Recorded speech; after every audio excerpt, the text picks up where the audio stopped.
how to log in your ADP workforce account. So hello guys, before we get started, simply head over to any of your browser and I want you to search in the workforce login ADP on your search keyboard of any of your browser, and once you are on this homepage in this dashboard, you will see the sign in ADP at the second link. You might see it in your first as well. So once you simply click on it, you will be redirected to this account and it will ask you to enter your user ID. So let me just do that. And once you do that, simply and it will ask you to enter your password.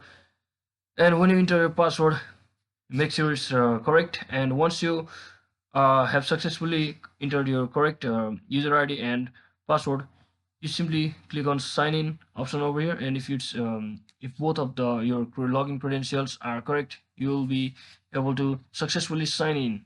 So if you are new to sign in, you can also click help on signing in. So that is exactly how you can easily log into your ADP global account from your device. So hope this video was helpful. If it was, don't forget to like and subscribe to the channel. See you on the next one.